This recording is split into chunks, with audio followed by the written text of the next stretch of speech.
Es un placer de tenerles a todos y especialmente, la bienvenida a los que no veíamos por un tiempo. Es un placer. Y tenemos también a los que nos visitan a través del canal. Les mandamos un abrazo y un saludo a todos ustedes de igual manera. Estamos presentando una serie de predicaciones, ya hace un tiempo que estoy haciendo este trabajo, tratando de desarrollar la teología de los milagros. ¿Qué es lo que la Biblia tiene que decir acerca de este tema? Y vengo enfatizando esto para remover cualquier tipo de mala interpretación de lo que estamos haciendo, de que se entienda que nosotros no creemos en los milagros. Y es todo lo contrario. Sí creemos en los milagros. En los milagros. No en el espectáculo circense que se está dando en la actualidad, que ya es ofensivo. No solamente es ofensivo a los hombres, que quizás pensamos un poco, pero pienso que es más ofensivo todavía a Dios, cuando en el nombre de Dios hacemos cosas que no le llevan gloria, sino que más bien lo ponen en vergüenza delante de la sociedad entera. Hoy vamos a mirar Juan capítulo 14 y voy a desarrollar la exposición de este texto justamente porque es uno de esos que se utilizan para reverberar con esta idea de que los milagros o señales y prodigios, debo decir, la palabra milagros no aparece, pero se interpreta como milagros la frase señales y prodigios que aparece en las Escrituras. Y muchos estiman entonces que acá en este pasaje tenemos una de esas pruebas indubitables o irrevocables de que ciertamente las señales y prodigios que se hicieron hace 2000 años atrás tienen continuidad y que hoy los cristianos deberían practicar este tipo de cosas.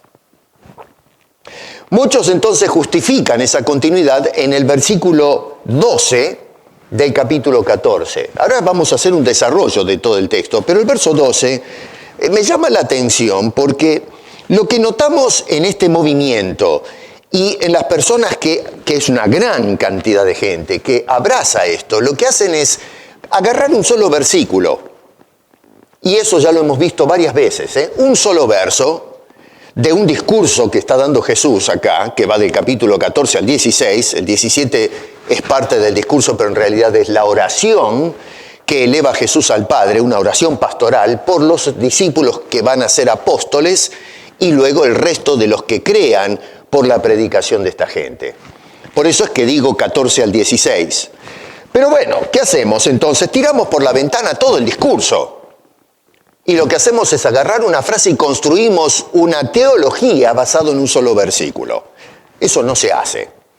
Eso no es la manera correcta de abordar las Escrituras. Ya lo he dicho en otras ocasiones, es como si estamos conversando con una persona 1 hora y media, tomándonos una taza de café, y de esa hora y media de conversación agarramos solamente una pequeña oración que duró, 10 segundos, y armamos toda una narrativa de esa conversación, de esa reunión que tuvimos, que dista lejos de lo que se ha conversado. Y eso es lo que estamos haciendo con Jesús. Agarramos un solo verso, construimos una idea, pero no tiene nada que ver con lo que el Señor nos está diciendo en este último mensaje de despedida. Dice, de cierto os digo, el que cree en mí, las obras que yo hago, él las hará también y aún mayores hará, porque yo voy al Padre.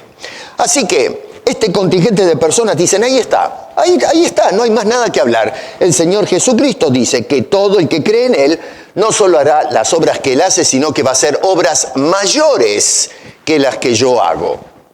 Así que ahí tenemos el manifiesto por excelencia de que ciertamente hoy tenemos que ser testigos de señales y prodigios porque Jesús lo dijo. Bueno, no, Jesús no dijo eso. Y se lo voy a ir mostrando para que se dé cuenta que no es lo que realmente el Señor Jesucristo está diciendo. Pero primero quiero llevarlo a analizar un poco ese verso. Y preste atención a lo que dice Jesús, no lo que dicen los intérpretes contemporáneos, sino lo que dijo Jesús. Analice 3 frases.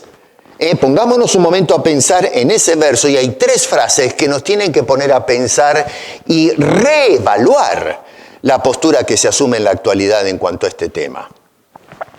1, el Señor dice, el que cree en mí. Noten ese detalle, el que cree en mí. No está diciendo algunos que crean en mí, sino el que cree en mí. Eso quiere decir cualquier persona que crea en Él, entonces va a poder hacer estas cosas. Si vamos a interpretar las obras como los milagros que hizo Jesús, quiere decir que basado en esa frase, si la vamos a interpretar en esos términos, todo cristiano que cree en Cristo va a hacer señales y prodigios. Es decir, todos ustedes que conocen a Cristo, este servidor, todo cristiano que pasó por la historia en estos últimos 2000 años, tiene que, si es cristiano, según las palabras de Jesús, tiene que entonces manifestar señales y prodigios. Porque dijo Jesús, el que cree en mí, esa persona no solo va a hacer lo que yo hago, sino cosas mayores. ¿Se da cuenta que hay un problema acá? Yo no hago señales y prodigios. Y yo sé que ustedes no hacen, a lo menos que yo sepa, no hacen señales y prodigios. Y yo sé y doy fe de que son creyentes. La segunda frase es, las obras que yo hago, Él las hará también. Es decir, cada cristiano que cree en Él no solamente va a hacer señales, sino dice, las señales que yo hago, Él hará también. Cuando nosotros nos sentamos a leer los evangelios, vamos a hablar con franqueza, y empezamos a ver qué tienen que decir estos hombres inspirados por Dios, y miramos las cosas que hizo Jesús, no encontramos a nadie en la actualidad, y no encontramos a nadie en toda la historia de la iglesia, que haya logrado hacer las cosas que hizo Jesús. Los discípulos que luego llegaron a ser los apóstoles de la iglesia, hicieron, sí, algunas cosas, pero no hicieron las cosas que hizo Jesucristo.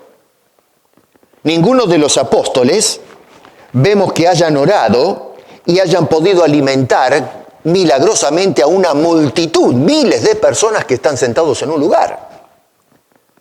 Yo no he visto en la actualidad ningún pastor o apóstol o profeta o qué sé yo, los títulos que se tiran encima, que, en fin, se acabó la comida en la coinonía que tenemos, se haya puesto a orar y entonces empiecen a saltar los pollos de las sartenes. O empiece a aumentarse el arroz o la ensalada. Ni hablar de la situación que sucede de hambruna en los países del tercer mundo, que bien podrían venir a estos señores y orar si es que imitan las señales del Señor y alimentar a la gente que está pasando hambre. ¿Qué de andar sobre el agua? Ninguno de los apóstoles caminó sobre el agua. Y en los 2000 años de historia yo he leído un poco. Y no he encontrado, salvo los charlatanes de ahora, porque hay por YouTube, en YouTube, un señor que supuestamente, un pastor que camina por el agua. Bueno, ya hemos visto bastante trucos en la televisión de cómo hay gente, estos que hacen magia, ¿no?, que caminan sobre el agua y es todo un grupo. Pero bueno, este pastor camina sobre el agua y engrupa a toda la gente de que él está imitando a Jesús. Un charlatán, como tantos de ahora en la actualidad. Eso no se lo traga nadie, excepto la gente a quienes cautivan estos señores. Nadie caminó sobre el agua. Y encima, para empeorar la cosa y complicarla más, que camina en medio de una tormenta que se traga bote y todo lo que hay alrededor. Y la Biblia nos dice que Jesús caminó sobre el agua en una noche tormentosa. No toquemos a Lázaro. 4 días estuvo en el sepulcro ese señor. 4 días, nos dice la Biblia. Ya el cuerpo se descomponía a toda velocidad. Los bichos se lo estaban comiendo. Y el Señor Jesucristo le dijo, sal, y ese hombre salió vivito y coleando de ese lugar. Yo no he visto a ninguna persona. Ahí hay, otra vez, en YouTube es el buffet de las pavadas. Y entonces encontramos ahora ahí en África, hubo un señor que está, el otro día se los mencioné, en un cajón. Si ustedes miran el video, van a ver al señor respirando en el cajón. Por cierto, se lo ve respirando, se ve cómo se infla el pecho, y por ahí de vez en cuando abre los ojos para ver si es el momento de levantarse o no. A ver si le dan el guiño al Señor. Y toda la gente levantando las manos. Y levantó el muerto. Bueno, pero ese señor lo pusieron ahí adentro. No estaba muerto y además se levantó, si estaba muerto, dentro del cajón. Este señor estaba 4 días en el sepulcro. Dígame usted, ¿quién hizo semejante cosa? Los señales que hizo Jesús la van a hacer todos los cristianos que conozcan el Evangelio. Muéstreme a uno que haya hecho una señal semejante como la del Señor. Uno podría decir, bueno, fenómeno, pero ¿y qué de sanar enfermos y expulsar demonios como hicieron los apóstoles de Jesucristo? Que ciertamente cuando nos vamos al libro de los Hechos hay incidentes, y ojo, porque le hemos hecho demasiada propaganda a las señales y prodigios que hicieron los apóstoles. Ya vamos a revisar el libro de Hechos y ustedes van a ver que no son tanto los milagros que hicieron esos hombres. No leemos bien el libro de los Hechos. Nosotros le creemos a los charlatanes que han hiperinflado la situación. Y parece como que hicieron una cantidad enorme. Se salvó el Medio Oriente gracias al ministerio de los apóstoles. Todo el Medio Oriente, no había ni un solo enfermo. Curaron a todo el mundo, hasta los perros se curaban. Bueno, vamos a observar que no es tan hiperinflado el dato que nos da Lucas en el libro de los Hechos. Pero sí es cierto, vamos a ser honestos con la Escritura, nos dice que estos hombres sí manifestaron señales y prodigios que Dios los hacía por mano de los apóstoles. Ciertamente, no podemos negar ese asunto, pero no todo lo que hizo Cristo lo hicieron a calco los apóstoles que siguieron su ministerio. Tenemos que ser honestos con las Escrituras. En tal caso deberíamos decir, algunas cosas hicieron, pero eso no es lo que el Señor Jesucristo está diciendo en esa frase. La tercera frase es, y aún mayores harán. Y con eso ya está. Porque, a ver, Jesús sanó a los ciegos. Dígame usted, una persona que no ve y recibe la vista, ¿qué cosa mayor se puede hacer al ojo de esa persona? Una persona que estaba paralítico, nació tal vez paralítico, otros se habrán lastimado. El Señor dice que le restauró las piernas. ¿Qué más grande cosa se puede hacer que un paralítico vuelva a caminar? A lo mejor una persona que no tenía piernas y le crezcan las 2 ancas de nuevo. Pero no he visto jamás en la historia que se hable de una persona que no tiene piernas y le crecieron las piernas. Por lo menos los apóstoles no hicieron semejante cosa. Todos los cristianos deberíamos hacerlo si interpretamos las palabras de Jesús en esa forma, y todavía no he encontrado una sola persona que haga crecer un dedo a una persona. Ni hablar con lo que dije ya de Lázaro. Dígame una cosa, una persona que estuvo 4 días en el sepulcro y que se levante y salga caminando, ¿qué cosa mayor se puede hacer que levantar a un muerto de 4 días de una tumba? Y sin embargo Jesús dice, harán mayores obras. ¿Se da cuenta que hay algo acá que no funciona?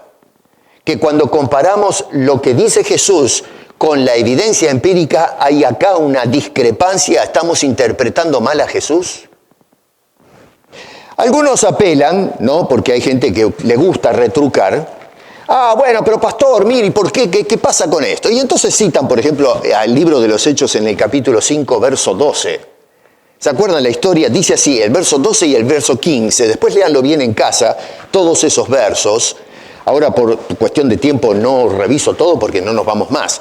Pero versos 12 y verso 15 dice: y por la mano de los apóstoles se hacían muchas maravillas y prodigios en el pueblo, tanto que sacaban los enfermos a las calles y los ponían en camas y lechos para que al pasar Pedro, a lo menos su sombra cayese sobre alguno de ellos. ¿Conoce esa historia?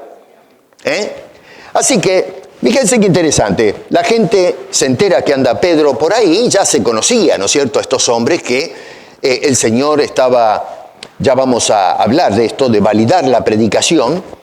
Y claro, la gente lo que hacía era de poner a sus enfermos en el camino, a contrasol, y entonces cuando pasaba, la gente decía, bueno, aunque sea que nos toque, porque Pedro no podía atender a todo el mundo, que a lo menos la sombra de Pedro pase, y de esa forma entonces los enfermos serían restaurados. Y ciertamente, Dios premiaba la fe de esa gente.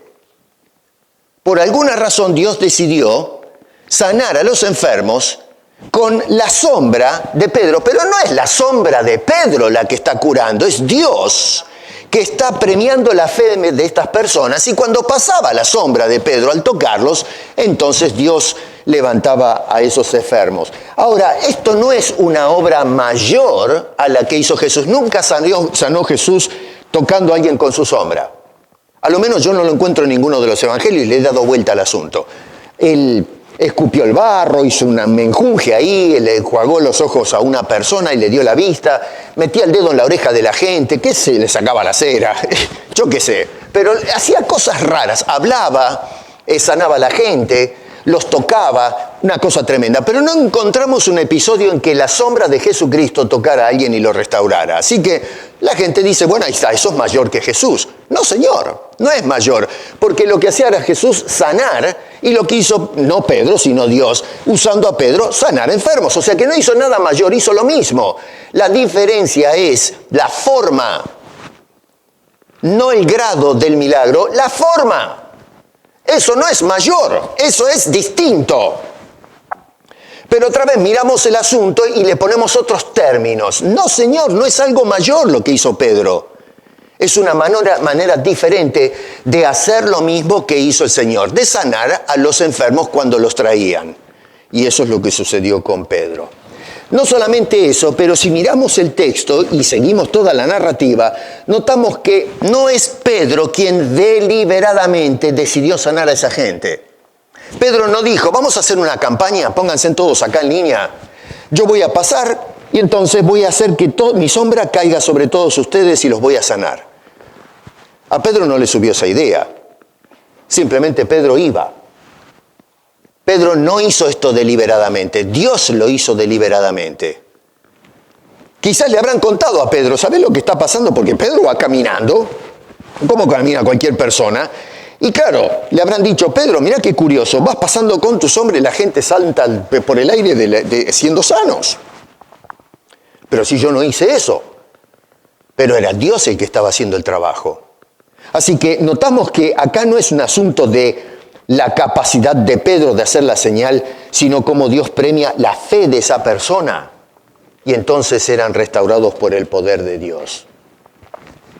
Otros podrían citar, y lo he leído esto, al apóstol San Pablo, acuérdense en el capítulo 28 de Hechos, cuando Pedro terminó en un naufragio en una isla llamada Malta y hicieron una fogata para calentarse. Imagínense que están todos mojados, parece que la noche es fría, ¿y qué haría usted en lugar de Pablo y Lucas? Se hace un fueguito y se tratan de calentar. Bueno, nos dice que por ahí había una serpiente que se escapó del fuego y lo agarró a Pablo y le pegó una buena mordida. Bueno, ahí está, ahí tenemos a Pablo haciendo el milagro. Él lo mordió una serpiente, no le hizo daño. No, señor, Pablo no hizo ningún milagro. Lo que sucedió ahí es que la providencia divina dejó sin efecto el veneno, el tóxico que había en esa serpiente, y es por eso que Pablo sobrevivió a la mordedura.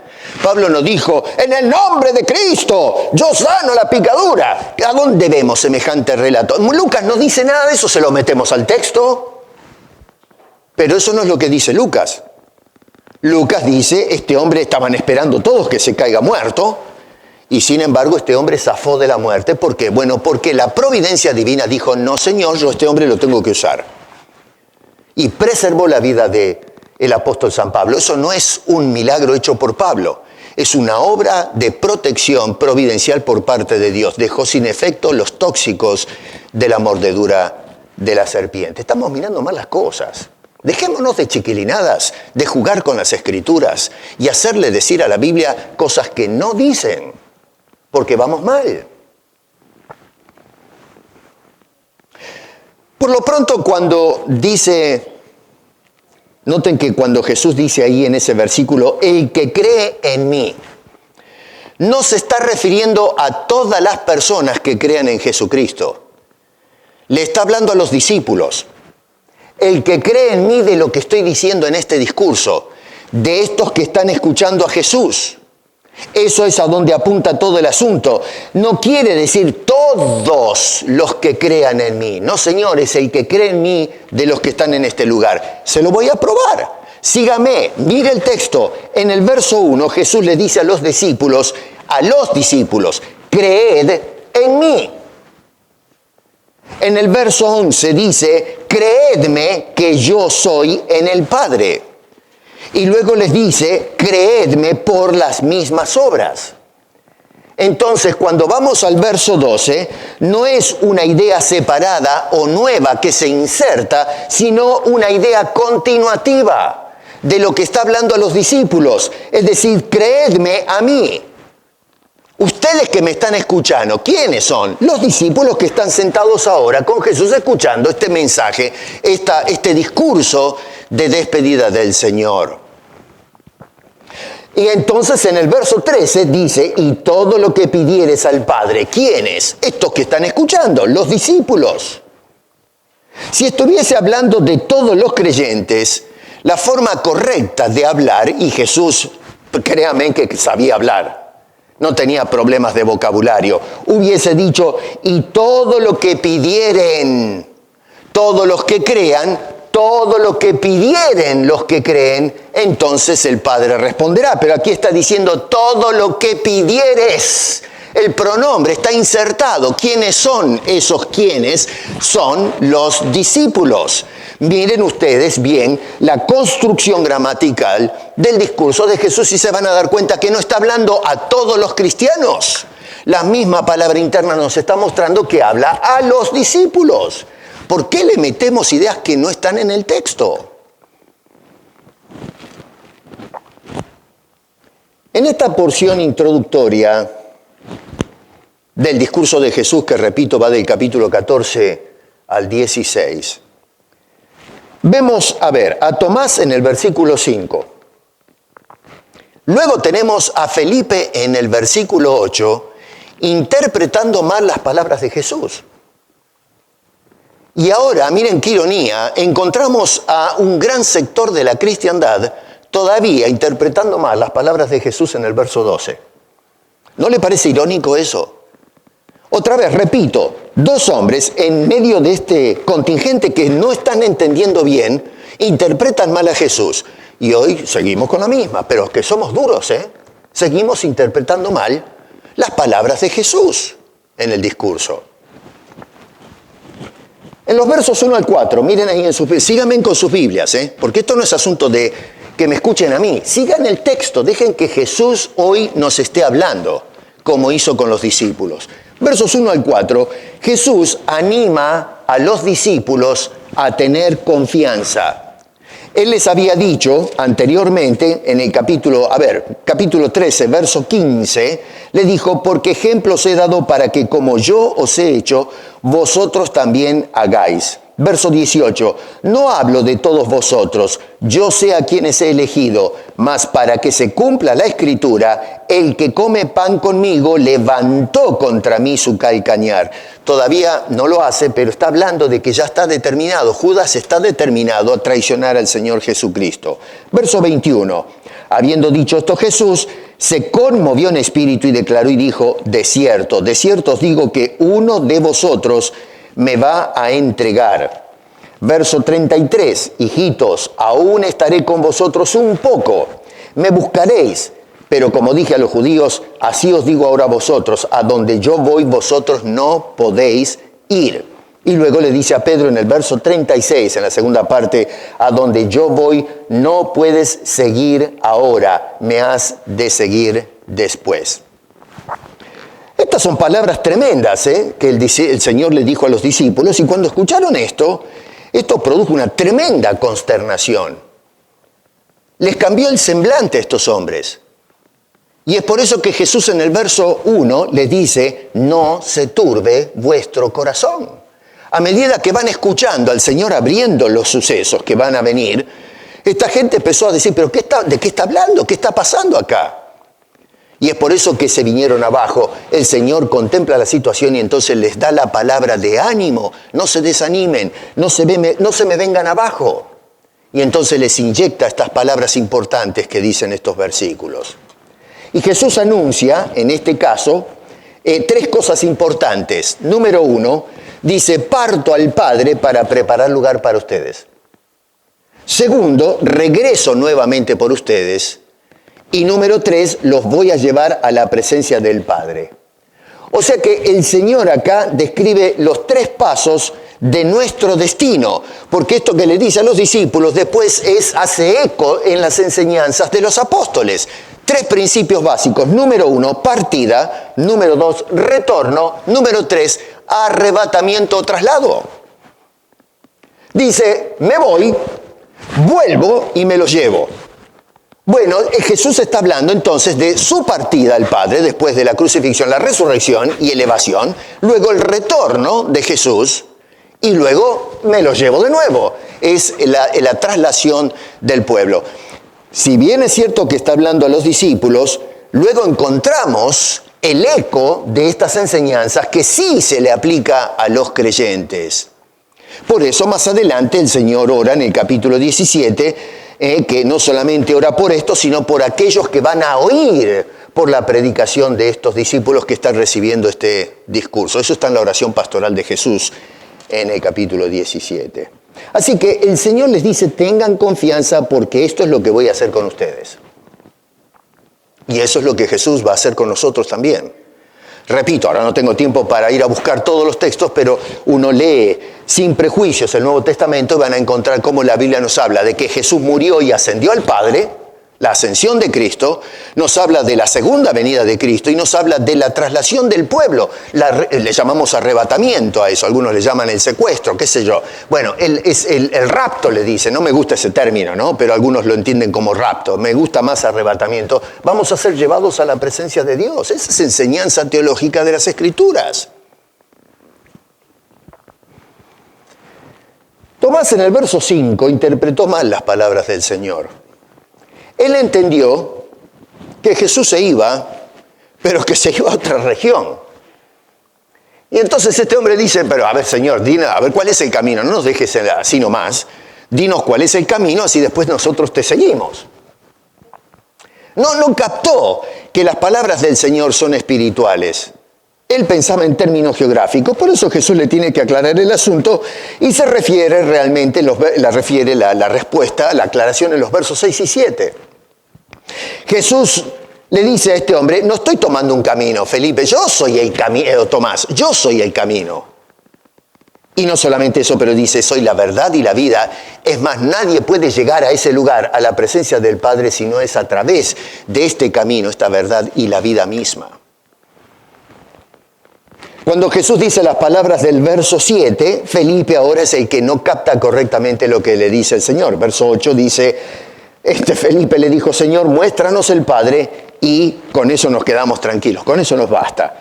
Y sí, bueno, ciertamente este hombre tenía un deseo sincero de tener la experiencia de ese encuentro con el Señor, con el Padre, pero lamentablemente no estaba entendiendo. A ver, ¿cómo puede ser que estuvo viendo las cosas que Jesús predicaba y las cosas que Dios hacía, Jesús hacía, que obviamente son obras de Dios? Estuvimos mirando en las otras series que el poder de Dios se manifestaba en el Hijo. ¿Cómo no creer entonces que el Padre está allí presente en el Hijo?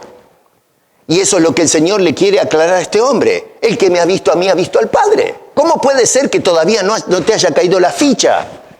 Eso es lo que más adelante el escritor de Hebreos nos dice cuando introduce la carta. Dice capítulo 1, versos 1 y 2, Dios, habiendo hablado muchas veces y de muchas maneras en otro tiempo a los padres por los profetas, en estos postreros días nos ha hablado en las traducciones ponen por, pero en realidad la traducción correcta es nos ha hablado en el Hijo. Cuando vino el Hijo, la encarnación es Dios hablándonos al mundo, diciendo, vengan.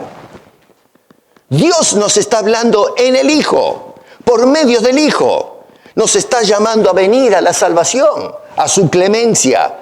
Dice entonces, en el Hijo, a quien constituyó heredero de todo y por quien asimismo hizo el universo.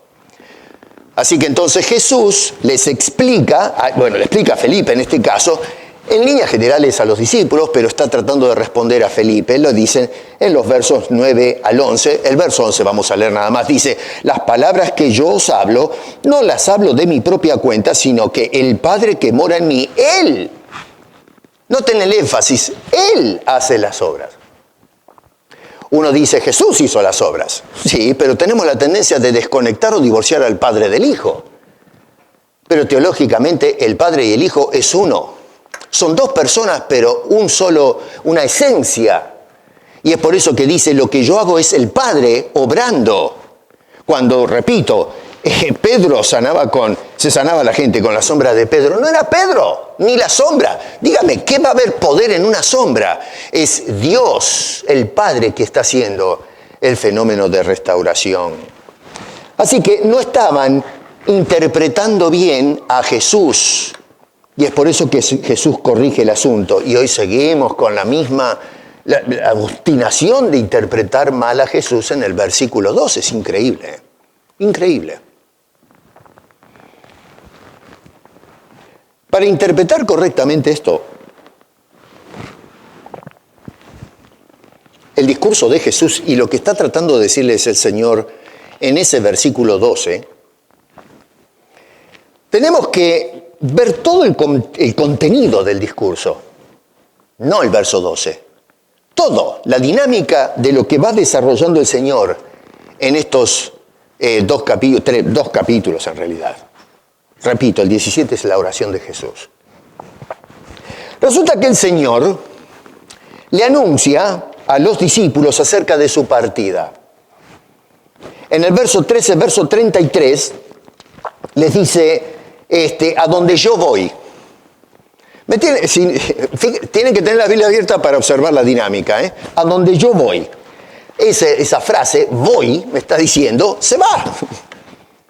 Necesitamos que nos hagan una lobotomía para entender esto, pero por favor. Así que está hablando de su partida. Vuelve a repetirlo a Pedro en el versículo 36, en la segunda parte, a donde yo voy. Y luego en el capítulo 14, verso 2, dice, voy pues. Así que el Señor le estaba indicando a estos hombres, si entendieron eso, yo tengo que partir. Estaba anunciando su partida.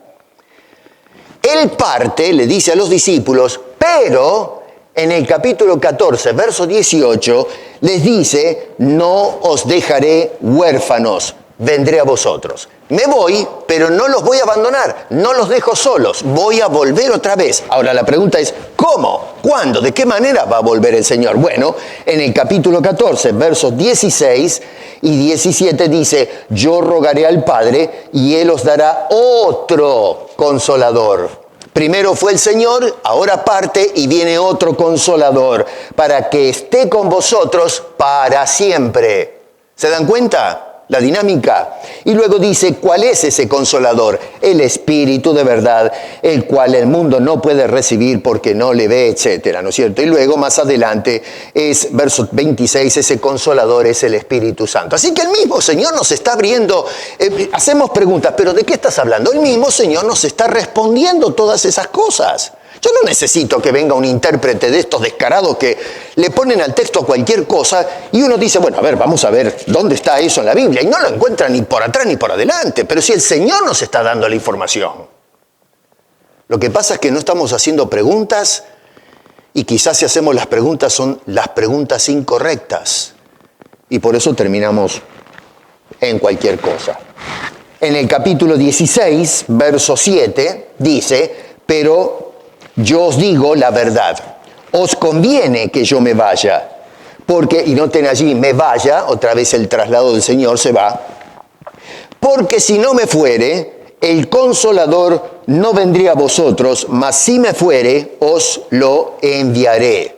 Tomen nota la importancia de esto. Dice, ustedes van a hacer obras mayores, pero noten que necesitan ahora que venga el Consolador para que se lleve a cabo esto. Por ahora guárdelo ahí adentro, porque ahora vamos a ver a dónde apunta entonces con obras mayores.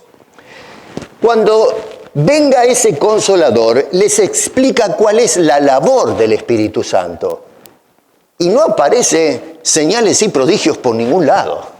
Esto es algo que llama la atención, Jesús dijo cuáles van a ser las 3 tareas cuando venga el Consolador. Número 1, convencerá de pecado, versículo 8. Número 2, guiará a toda la verdad, verso 13. Y número 3, glorificará a Cristo, versículo 14. Convicción, guianza y glorificación. No hay más. ¿Por qué le metemos más? Porque Jesús dice 3 las tareas. Y esto quedó manifestado, si usted lee como corresponde el libro de los Hechos, va a ver que el libro de los Hechos describe de punta a punta esos 3 ministerios del Espíritu Santo.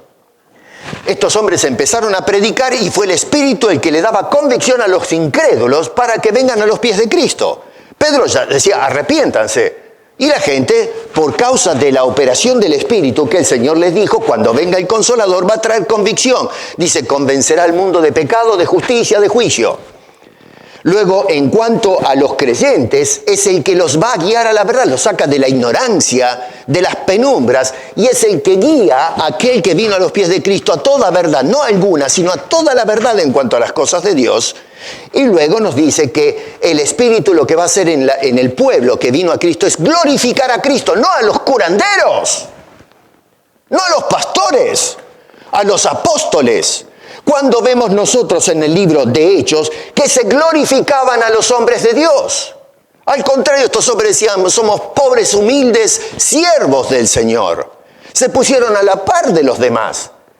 El Espíritu venía a glorificar, a exaltar al pueblo, entre el pueblo, al Cristo de Dios, al Salvador de las personas. Ese es el triple ministerio del Espíritu Santo.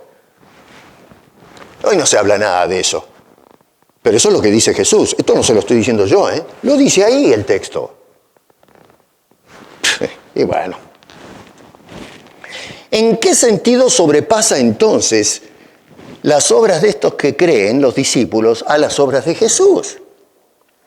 Bueno, resulta que cuando Jesús vino a predicar, no logró tener el impacto que luego van a tener los apóstoles por obra del Espíritu de Dios.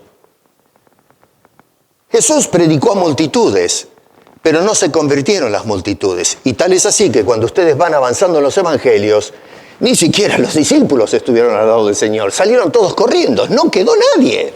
Y sanó gente, alimentó a los que estaban en el medio del campo escuchando sus enseñanzas. Nadie quedó, absolutamente nadie. Salieron, hasta Pedro salió corriendo, ahí traicionando al Señor. Una cosa increíble. Pero sin embargo, cuando Pedro comienza a predicar, se mandan los primeros sermones y hace estragos, comienzan a convertirse de a miles las personas. La obra que hace el Espíritu Santo es de traer a estos muertos, paralíticos espirituales, gente que no responde, ahora por causa del Espíritu que obra en el corazón de cada uno, hacen algo que no se ve en el ministerio terrenal de Cristo.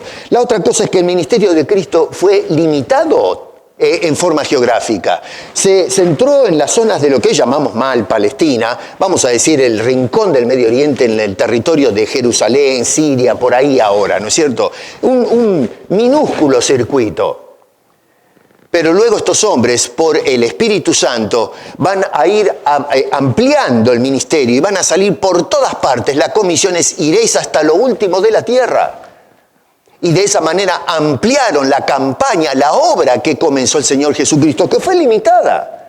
Pero estos hombres lograron, por el poder de Dios en el Espíritu Santo, es llevar a miles y millones de almas a los pies de Cristo. Y digo millones, no exagerando, porque eso es lo que hemos logrado por la obra del Espíritu Santo a través de estos 2000 años. Gente que ha venido por multitudes a los pies de esa bendita cruz para abrazar la salvación que ofrece Dios gratuitamente. Esa es la obra mayor a la que apuntaba el Señor Jesucristo, no curanderismo adentro de la iglesia. Así que el milagro mayor que hizo Jesús no es el sanar o levantar un muerto de una tumba, es la conversión de un muerto espiritual. Hermano querido, usted puede ser sanado de una lepra y sin embargo ir corriendo después de cabeza al infierno. Es posible que a una persona se le hayan sacado los demonios, pero ahora usted se va a morar con los demonios en el infierno si no tiene a Cristo. Usted puede experimentar, qué sé yo, tormentas, ¿no es cierto? Salir sanando de una tormenta, de una tempestad que se lo quiere tragar, pero puedes vivir en la tempestad del pecado y terminar en el infierno. El hecho de que se echen demonios o se sane una persona o caminemos sobre el agua o pasemos una tormenta no garantiza nada en cuanto a la salvación se refiere. La obra más grande es cuando esa persona que debería morirse en el fondo del océano, ser devorado por los demonios, pudrirse en vida, que esa persona que está completamente arruinada y eternamente condenada, Dios cambie el estatus y lo levante a vida eterna. Una persona que le dio la espalda a Dios de repente pegue un giro de 360 grados y mire a Cristo y lo abrace como su Salvador y le dé estas promesas preciosas que le dio a los discípulos. Yo parto, vuelvo y me los llevo y van a vivir eternamente en la presencia del Padre. Esa es la obra. Los discípulos llegarían eventualmente a ser instrumentos de Dios para otorgar en el nombre de Dios la vida eterna que no tenemos, que puedan ser levantados de entre los muertos. Y noten que esa obra, repito, es de Dios a través del Espíritu Santo en los apóstoles. Por eso es importante seguir leyendo el libro de los Hechos, porque conecta con estas palabras que dijo Jesús. Si no tenemos el libro de los Hechos, no podemos interpretar qué quiere decir Jesús con esto. Pero el libro de los Hechos está explicando el contenido, el significado de esto que está diciendo Jesús en este hermoso discurso de despedida que le dio a los discípulos. A esto apuntaba Jesús con las palabras del versículo 12, que por supuesto otra vez tiene el respaldo de todo el contexto general de ese discurso. Noten otra vez que en el capítulo 17, verso 29, en la oración pastoral de Jesús, dice: mas no ruego solamente por estos, es Jesús orando al Padre, sino también por los que han de creer en mí por la palabra de estos a quienes les estoy dejando este mensaje. Noten qué interesante cómo Jesús pone el énfasis en la predicación y la respuesta, que es creer, no en las señales y los prodigios. No los menciona en absoluto en todo ese texto. Tan importantes son las señales y prodigios. Hoy lo importante es eso. Pero lo que está diciendo Jesús, lo importante es esto, la predicación y la respuesta por obra del Espíritu Santo, que entonces la persona cree en el Señor. Con respecto a las obras que menciona Jesús, si usted lee el Evangelio de Juan de punta a punta, se va a dar cuenta que Jesús nunca habló de las señales y prodigios como las obras, sino de cosas espirituales, la vida de la persona. Déjeme que lea algunos versos. Otra vez, léase en casa después todo el Evangelio, para ser justos con el estudio. En Juan capítulo 5, versos 20-21 dice: porque el Padre ama al Hijo y le muestra todas las cosas que Él hace. Y mayores obras, noten lo que dice, mayores obras que éstas le mostrará, de modo que vosotros os maravilléis. Bueno, macanudo, hagamos la pregunta, Juan, ¿cuál es esa obra? Bueno, dice: porque como el Padre levanta a los muertos y le da vida, así también el Hijo a los que quiere da vida. Esa es la obra mayor, no sanar a un paralítico. Pero qué cabeza de termo que tenemos, por favor. Leamos la Biblia, no un solo versículo. Dicen en el capítulo 6, verso 29, ¿a dónde apunta la palabra obra? Dice, respondiendo Jesús y les dijo, esta es la obra de Dios. Bueno, ¿cuál es?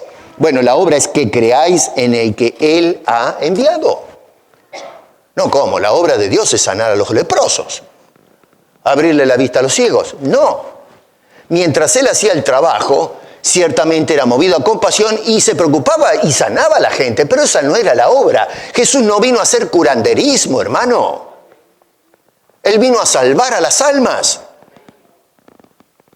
En Juan capítulo 17, verso 4 dice, yo te he glorificado en la tierra, he acabado la obra que me diste que hiciese. ¿Qué era la obra? ¿De sanar a todos los que estaban reventados en el Medio Oriente? No, Señor, era dar la vida en la cruz para salvar a los perdidos. Esa es la obra por la cual Dios envió a su Hijo a este mundo.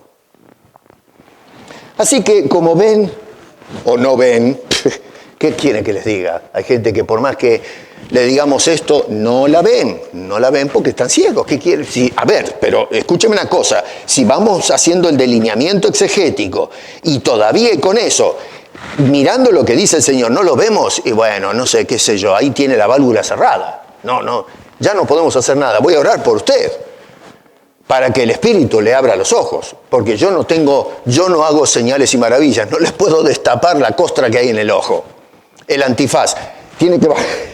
Hablando ahora que andamos con los antifaces, el otro día estaba hablando con una hermana que estaba saludando y nos dimos un abrazo y todo. Ayer nos reíamos de esto. Y claro, yo me fui y después le preguntaba a mi señora, ¿y quién era? Porque con este antifaz que tenemos acá abajo, yo no reconozco a nadie. Bueno, el problema es que a veces espiritualmente el antifaz lo tenemos acá arriba.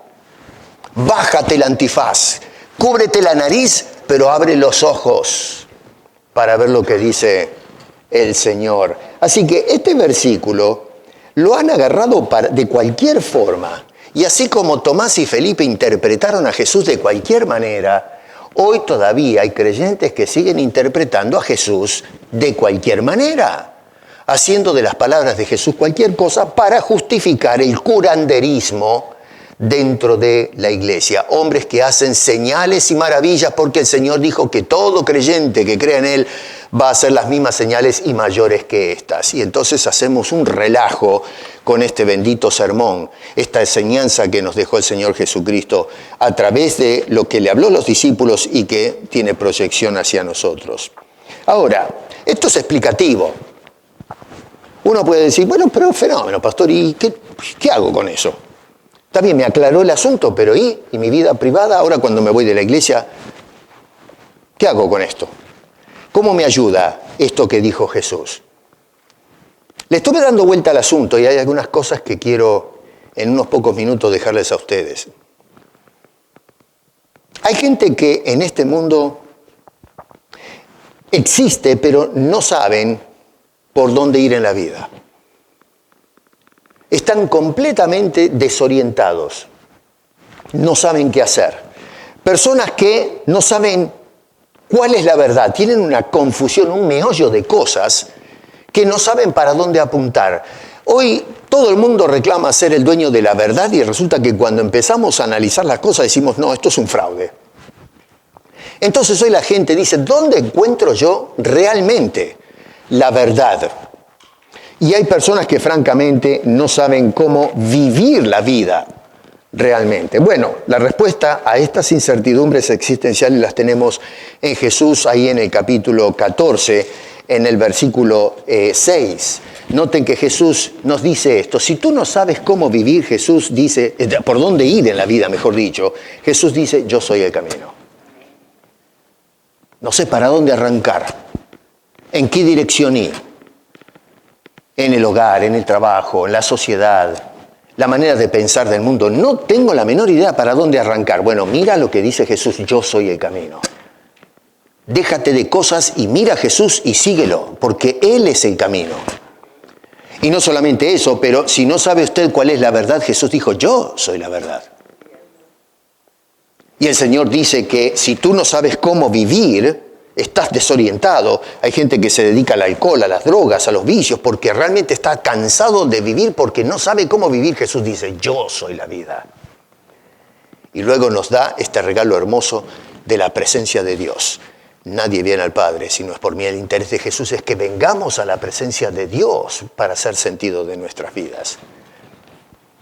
Y por otro lado, Jesús nos hace a nosotros un llamado triple por la inspiración. Dice el Señor, no se turbe vuestro corazón. Bueno, pero ¿cómo hago eso? ¿Cómo trato con el corazón desanimado? Bueno, primero, cree en Jesús, verso 1. Creed en mí, dijo el Señor. Cree en Jesús. Jesús no miente. Si Jesús dice una cosa, aunque duela, eso es así. Por lo tanto, Jesús reclama que creamos en Él. Jesús nos habla de, otra vez, su partida, su retorno y luego nuestra partida. Bueno, tengamos confianza porque Jesús lo dijo. Cree en las palabras de Jesús. Quizás ahora tengamos que pasar algunas cositas. Bueno, pero de todas formas no te enfoques en eso. Enfócate en las promesas de Jesús. Dice, reclama que creamos, que confiemos en Él. Así que al salir de este lugar, yo no sé cuáles son tus problemas, pero pon tu confianza en Cristo. Cree en el Señor. La segunda cosa es actúa en el nombre del Señor. Dice este hombre, verso 12, el que cree en mí, las obras que yo hago, hará. Y miren allí ese verbo importante, hará. Jesús espera que el cristiano sea uno que actúa. Cuando le dice esto a los discípulos, no es quédense tranquilos ahí, no hagan nada. No, Señor, hay que ponerse a trabajar. Yo parto y mando al Consolador, no para que se queden ahí llenos del Espíritu y qué sé yo, levantando la mano. Es para salir a trabajar. Salir a ser testigos de Cristo. Hablar a mi esposo, mi esposa, mis hijos, mi tío, mi hermano, mi padre, mi madre, mis amigos, mis vecinos, compañeros de trabajo. Llenarlo todo de Cristo. Trabajar. Dice que hagamos, actúen. Y que lo hagamos en el nombre del Señor. No en mi nombre, yo soy el apóstol Mengeche. Cuidado, ¿eh? En el nombre de Jesús. Glorificando a Jesús. Dirigiendo a la gente a Jesús. Porque Mengeche no puede salvar a nadie. Jesús es el que salva. Y número 3, oren. En el nombre de Jesús, versículos 13 y 14. Creer, actuar, orar. Ojo con esto, porque ahí leemos a Jesús, ¿no es cierto?, diciendo, bueno, todo lo que pidieres al Padre en mi nombre, lo haré para que el Padre sea glorificado en el Hijo. Si algo pidieres en mi nombre, yo lo haré. Entonces tenemos a la gente decretando, declarando y demandando a Dios, mira, Señor, yo quiero un auto nuevo, quiero esto, quiero otro. Y bueno, en fin, hacemos cualquier cosa de la oración. Juan, que estuvo presente en este discurso, él sí entendió bien las palabras de Jesús. Tomás no, Felipe no, nosotros tampoco, pero Juan, el apóstol, sí entendió a Jesús. Y él escribe para enseñarle a la iglesia acerca de lo que Jesús dijo en cuanto al tema de la oración. En el capítulo 5, verso 14 de la primera carta, dice, estas cosas os he escrito a vosotros, que creéis en el nombre del Hijo de Dios, para que sepáis que tenéis vida eterna, y para que creáis en el nombre del Hijo de Dios. ¿No le hace eco eso a las palabras de Jesús? Y mire lo que dice ahora. Dice, y esta es la confianza que tenemos en Él, que si pedimos alguna cosa, tal como dijo Jesús, pero escuche, dice, conforme a su voluntad, Él nos oye. Agarra la onda. Juan entendió perfectamente, hizo muy bien la exégesis del discurso de Jesús. Hoy vienen estos charlantines y dicen, no, pero que Jesús dijo que pida cualquier cosa y pida porque el Señor le va a dar. Bueno, Juan no cae en esa trampa. Juan lo que dijo es, momentito, vamos a parar y a analizar bien lo que dijo Jesús. Y eso es lo que enseña la iglesia por esta carta, diciendo, sí, Jesús dijo que pidamos, pero la oración tiene que ser según la voluntad de Dios. Y eso es lo que nos enseñó Jesús en la oración modelo, cuando dijo, hágase tu voluntad. Así como en el cielo se hace la voluntad de Dios, así también en la tierra. Pero hoy nosotros oramos diciendo, hágase mi voluntad. Y que se haga en el cielo y aquí en la tierra. Pero escúchenme una cosa, ¿cómo estamos interpretando a Jesús? El milagro más grande es la transformación de un tarugo en un corazón viviente, que abre los ojos a la voz del Señor en su palabra. El Señor Jesucristo nos deja hermosas promesas y demanda de nosotros, apela a la fe, la acción y la oración. La fe es creer en Jesús. Si tú no has aceptado a Cristo como Salvador, cree lo que el Señor te dice. Te ofrezco la salvación o te vas al infierno. No es juego esto. Bueno, yo creo lo que dice el Señor. Si hay infierno, entonces me dejo de macana y me vengo corriendo a los pies del Señor y digo, sálvame. Y el Señor nos promete salvación.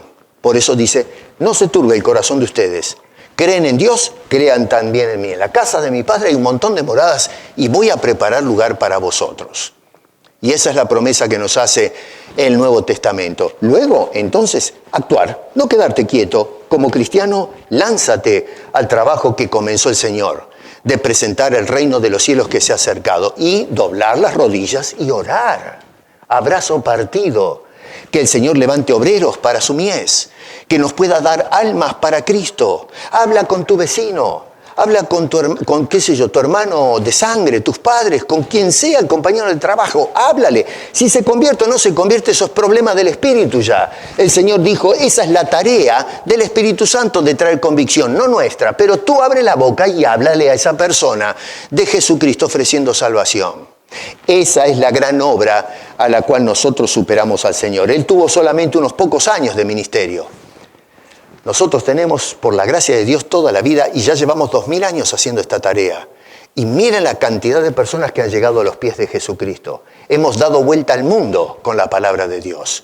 Esa es la gran obra que el Señor mencionó en el verso 12 y que es validada por la presencia del Espíritu Santo que Él envió para empoderar a los creyentes y poder cumplir con la gran tarea de levantar muertos espirituales y llevarlos a la vida eterna en el nombre de nuestro Señor Jesucristo. ¿Se dan cuenta? Así que no se ilusionen que ustedes van a hacer señales y prodigios como dicen algunos. Y muchos que hacen señales y prodigios son mentirosos. Y ya vamos a hablar de eso en su momento, de los falsos. La Biblia nos habló de que vendrían a ser señales y prodigios falsos y eso es lo que estamos viendo en la iglesia contemporánea. Creemos en los milagros, no creemos en la mentira. Creemos en la verdad que es nuestro Señor Jesucristo el único camino al Padre. Eso es lo que nos dice el Señor. Ustedes verán lo que hacen con eso. Padre, te damos gracias por ese hermoso discurso que nos dejaste a todos, a los discípulos primeramente, y luego en la oración se habla de cómo nos impactaría a nosotros la predicación de ellos. Y hoy estamos a los pies de Cristo Jesús debido a la labor que continuaron esos hombres y que tú comenzaste, la piedra principal. Gracias por la salvación. Y te rogamos, Señor, por favor, que a través del Espíritu Santo puedas tocar corazones de aquellos que todavía no han dado el paso de fe y que puedan creer, que puedan actuar, que puedan orar y de esa manera ser usados por ti para hacer grandes obras, que es poder, Señor, ver al Espíritu levantando a muertos para vida eterna. Porque te lo rogamos con acción de gracias en el nombre de Cristo Jesús. Amén.